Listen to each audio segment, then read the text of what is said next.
အားလုံးပဲမင်္ဂလာပါ Mr. K9 Channel နဲ့ကြိုဆိုပါရစေမလေးစကားလေးလာခြင်းသင်ခန်းစာ42မှာတော့လုပ်ငန်းခွင်3မလေးစကားဆိုတဲ့သင်ခန်းစာတစ်ပုဒ်ကိုဖော်ပြပေးတော့မှာဖြစ်ပါတယ်မလေးရှားနိုင်ငံရဲ့လုပ်ငန်းခွင်တွေအစည်းအဝေးခန်းမတွေ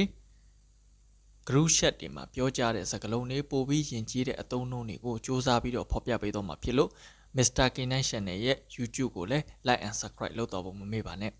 ဆိုတော့ပထမဆုံးအနေနဲ့vocabulary 10လုံးကိုဖော်ပြပေးတော့မှာဖြစ်ပါလုပ်ငန်းခွင်နဲ့သက်ဆိုင်တဲ့အသုံးအနှုန်းတွေဝါကြတွေကိုလည်းဆက်ပြီးတော့ဖော်ပြပေးတော့မှာဖြစ်ပါတယ်ပထမဆုံး10လုံးကိုကြည့်ကြအောင် terima ဆိုတာကအတိမတ်ပြုတာကိုလုံးလိုက်တဲ့အလုပ်တစ်ခုကိုအတိမတ်ပြုတယ်ဆိုရင် terima လို့ပြောပါတယ်ဆိုတော့ terima kasih ဆိုရင်ကျွန်တော်တို့ကျေးဇူးတင်တယ်လို့ပြောတာပါဒါကလည်းကိုယ်ကိုအတိမတ်ပြုတာပါပဲဆိုတော့ terima ဆိုတဲ့တစ်လုံးနဲ့လည်းသုံးပါတယ် terima ဆိုရင်အတိမတ်ပြုတာဖြစ်ပါselamat ဆိုတာလုံခြုံစိတ်ရှာတော့ဆိုselamat datang ဆိုရင်ကျွန်တော်တို့ကကြိုးဆိုပါ၏လို့ပြောတာပါကျွန်တော်တို့လုပ်ငန်းခွင်ထဲမှာ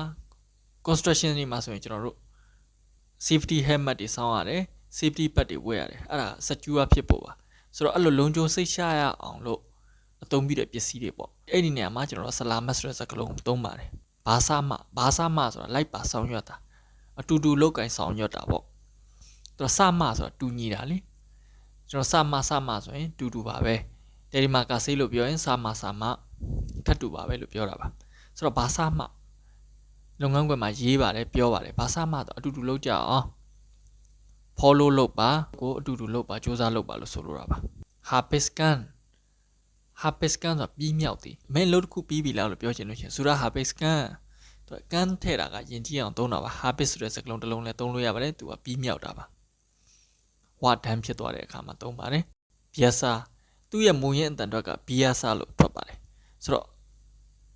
ကျွန်တော်နားထောင်နေကြအတန်ပြောနေကြအတန်ဆိုတော့ biasa ဖြစ်သွားတာပေါ့ဆိုတော့ဖြည့်ရိုးဖြစ်စဉ်တာမန်ကိစ္စတွေကို biasa လို့သုံးပါတယ်ဆိုတော့အင်္ဂလိပ်စကားလုံးမှာဆိုရင် normal နဲ့တူပါတယ်မန်ငါကု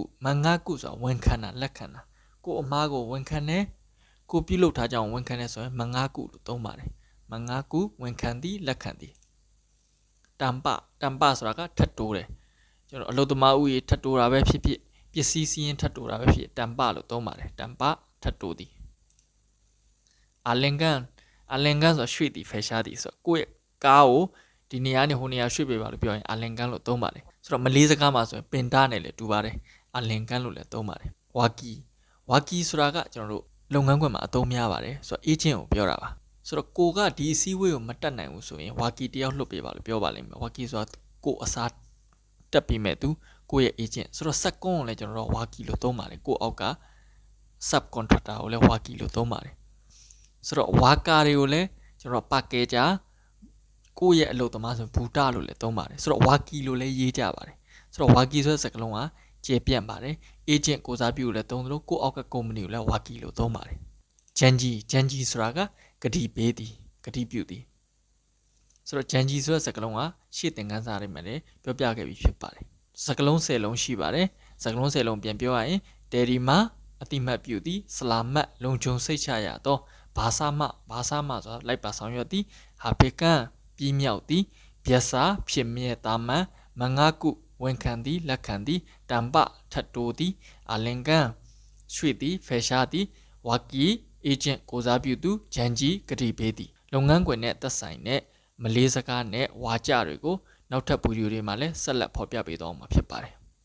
အဆုံးထိအောင်ကြည့်ရှုပေးတဲ့အတွက်အားလုံးကိုကျေးဇူးတင်ပါတယ်